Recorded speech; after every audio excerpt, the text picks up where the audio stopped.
Excellence, Monsieur le Président du Faso, même si nous voyons des progrès, nous avons encore 3 grandes demandes à vous faire. 1. Excellence, Monsieur le Président du Faso, nous avons entendu dire que même si la loi a ramené le mariage à 18 ans, il y a l'exception à 16 ans. Pouvez-vous leur dire de fixer ça à 18 ans sans exception si possible? Cela protégera toutes les filles contre les mariages précoces et leur permettra de rester à l'école et de vivre leur enfance. 2. Excellence, Monsieur le Président du Faso, nous sommes contents que vous avez instauré le 15 mai pour nous permettre de connaître notre tradition. Mais nous avons peur que nos papis et mamies pensent qu'ils peuvent exciser les filles et marier les enfants. Nous voulons vous demander de, si possible, prendre la parole officiellement pour leur expliquer le sens de la journée du 15 mai, journée des coutumes et des traditions et dans toutes les langues. Excellence, Monsieur le Président du Faso, nos parents nous ont expliqué que la loi prévoit que les enfants qui ont commis des délits mineurs n'aillent pas en prison, mais qu'ils fassent des travaux légers, comme désherber le CSPS, nettoyer la cour de l'école. Pouvez-vous demander au juge d'appliquer cette décision? Cela évitera aux enfants d'aller en prison et d'être en contact avec de mauvaises choses. Excellence, Monsieur le Président du Faso, nous savons que vous nous écoutez et que vous êtes prêts à agir pour nous protéger. Ces changements sont très importants pour nous et nous permettra d'avoir un avenir meilleur. Merci, Excellence, Monsieur le Président du Faso, de toujours penser à nous, de nous protéger, de nous soutenir et de construire avec nous un Burkina Faso où chaque enfant peut être en sécurité, aller à l'école et réussir dans la vie. Nous vous remercions. Bonjour à tous, soyez les bienvenus. Donc vous êtes des honorables députés aujourd'hui et je suppose qu'à l'ALT tout s'est très bien passé. Les ministres ont pu bien répondre, ils ont été convaincants. D'accord, Dieu merci. En tout cas, il y a beaucoup de choses que nous avons entrepris en faveur donc, des enfants et tout ce que nous faisons d'ailleurs c'est en faveur des enfants. Vous êtes l'avenir de cette nation, vous êtes l'avenir de la patrie. Donc tout ce que nous faisons, c'est pour les enfants. Ça, il faut déjà comprendre cela. Toute initiative que nous prenons, c'est pour votre bien-être, c'est pour que vous puissiez vivre donc en bonne santé, aller à l'école, vous épanouir et faire tout ce que vous pouvez apporter pour la patrie. Beaucoup de choses ont été initiées, beaucoup de choses restent à faire. Tout dépend du rythme auquel nous partons. Et comme vous constatez, il y a beaucoup d'enfants aussi qui étaient déplacés, mais qui commencent à reprendre les cours petit à petit dans plusieurs localités. Ça, c'est dû à l'abnégation des forces de défense et de sécurité et les BDP qui sont sur le terrain, qui se donnent corps et âme, qui se sacrifient jour et nuit pour que vous, les enfants, vous puissiez vivre en paix et aller à l'école. Rien qu'aujourd'hui, donc, j'apprenais dans une des régions, il y a au moins plus de 10 000 enfants qui ont repris les cours.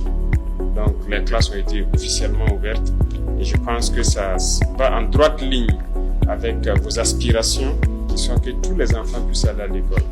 Les infrastructures éducatives sont en pleine amélioration et je pense qu'il y a beaucoup d'enfants parmi vous qui viennent de certaines régions qui ont dû voir pendant la saison pluvieuse beaucoup d'écoles qui se décoiffent et donc qui impactent négativement sur vos cours. Donc nous avons élaboré un nouveau modèle d'école et nous sommes en train de trouver les moyens pour implémenter ça un peu partout au Burkina pour que les intempéries et autres catastrophes naturelles ne puissent pas impacter vos études. Au cours de l'année, il y a eu quelques inondations et à Bobo-Dioulasso, il y a une école où les eaux ont failli piéger des enfants. Dieu merci, les pompiers donc, ont pu rapidement intervenir. Donc tout ça nous a interpellés à réfléchir à un modèle d'école qui pourra donc permettre aux enfants d'étudier en toute sécurité et de bien étudier. Sur le volet de la santé, comme ils vous l'ont dit, c'est réel. Nous sommes en train de lancer l'hôpital mère-enfant. Rien que cette semaine, j'ai eu une petite rencontre avec quelqu'un du Bureau national des grands projets pour parler de ça. Et j'espère bien que 2025, on pourra le lancer. L'ambition, c'est que vous partez à l'école gratuitement et qu'on puisse vous soigner gratuitement. C'est notre objectif et nous travaillons à ce que cela puisse arriver. C'est notre rêve aussi comme ça. Et c'est ce pourquoi nous nous battons. Dans les mines, nous avons opté pour une technologie actuellement qui a été faite au Burkina Faso. Et donc, si vous voyez, dernièrement dans la région du sud-ouest et avant ça dans la zone donc, des Orgo, on a pu mettre en place ces machines-là qui permettent d'extraire l'or de façon écologique, je dirais, sans utiliser d'abord les produits chimiques qui peuvent être très dangereux et pour les enfants et pour les adultes, mais aussi qui empêchent que les enfants viennent sur la mine et faire certains travaux très pénibles. Donc nous sommes en train de développer toutes ces initiatives pour que les enfants ne se retrouvent pas sur les sites d'orpaillage à casser des pierres qui sont assez pénibles ou à inhaler des substances chimiques dangereuses. Donc nous travaillons à cela pour que au maximum d'ici un temps très court, nous n'entendons plus parler d'enfants sur les sites d'orpaillage. Et concernant donc certains volets que vous venez d'évoquer dans vos doléances, nous avons noté, nous allons voir, c'est le code des personnes et de la famille. Le paragraphe qui traite donc de cette situation de autorisation à 16 ans, c'est pas l'autorisation des parents uniquement, il y a la personne concernée. Donc on verra s'il y a lieu de réajuster pour s'adapter à ce que vous souhaitez. Mais nous souhaitons que à 18 ans, en tout cas, il y ait cette liberté de choisir. Donc d'aller en union ou pas. 18 ans, on n'est plus un enfant. Et voilà pourquoi nous avons fixé l'âge à 18 ans. Mais nous allons réfléchir donc à ce paragraphe du Code des personnes et de la famille et voir ce qui peut être fait. Les autres doléances également, ce sont des doléances d'actualité. Et comme vous l'avez dit, on va voir avec les sectoriels, les départements ministériels, qu'est-ce qui peut être fait. Et je suppose que l'année prochaine, s'il plaît à Dieu, vous pourrez leur poser des questions sur un début d'exécution de ce que vous souhaitez. Et les traditions, les coutumes, ce n'est pas uniquement ce que vous avez dit. On a remarqué que beaucoup de gens peuvent confondre les choses. Mais comprenez que on continue d'éduquer, de sensibiliser et d'expliquer aux gens pourquoi ces journées. Et je pense que nous avons fait ce jour-là un tour au musée pour voir certaines valeurs culturelles qui sont propres à nous. C'était un message aussi porté à l'ensemble des acteurs pour qu'ils comprennent que ce que nous recherchons, ce sont certaines valeurs très importantes dans nos cultures que nous avons laissées tomber, mais qui pourraient être utiles pour nous. C'est ce qui doit être exprimé. Je prends un exemple. Vous voyez, il y a dans certains villages des gens qui avaient de la connaissance, des forgerons, qui arrivaient à prendre la terre et à extraire le fer. Mais aujourd'hui, est-ce qu'il y a des enfants qu'on initie à ça? Est-ce qu'il y a des jeunes qui savent le faire? Je ne pense pas. Mais pourtant, on achète le fer à l'extérieur. Vous comprenez? Mais pourtant, dans nos cultures, il y avait ça. Mais nous avons perdu. Dans nos cultures, quand j'ai été au musée, j'ai vu qu'il y avait des types de constructions que nous avions qui devraient nous permettre aujourd'hui, dans le contexte de guerre, de faire face facilement à l'ennemi. Mais nous avons perdu beaucoup de choses. Bref, il y a tellement de choses positives dans notre culture, c'est ce que nous voulons que nous partons puiser.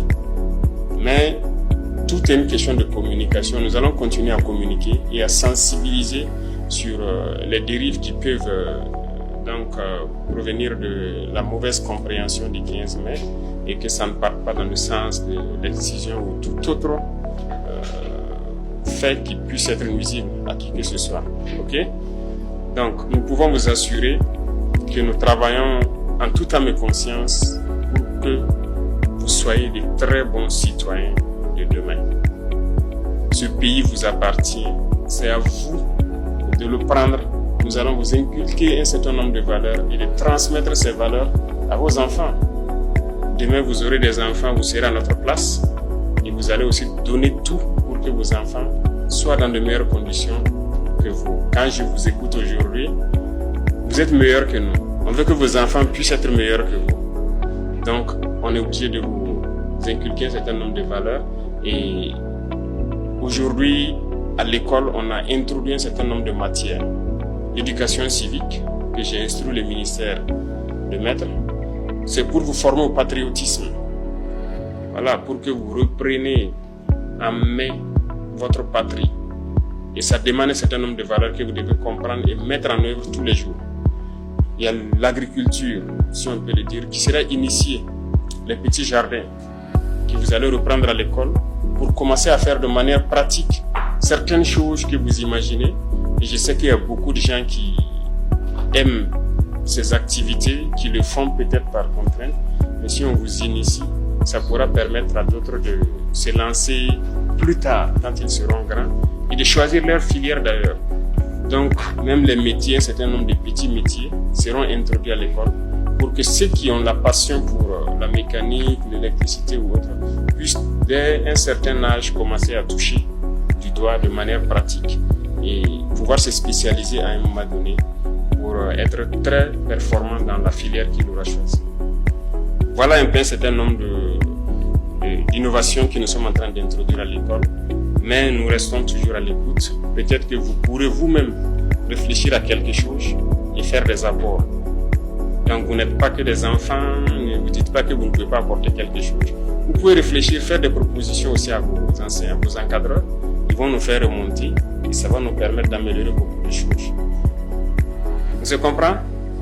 Donc rassurez-vous, nous faisons tout pour que vous soyez de très bons citoyens et que vous puissiez vivre dignement des ressources de votre pays et que vous ayez un avenir prometteur. C'est tout notre combat comme ça et nous allons continuer à lutter pour ça. Merci beaucoup d'être passé pour me dire bonjour. Moi, je suis très content de vous recevoir. Je suis toujours très content d'être parmi les enfants. Si je pouvais passer toutes mes journées avec vous, j'allais le faire. Mais vous devez aller bosser. Moi aussi, je dois aller bosser.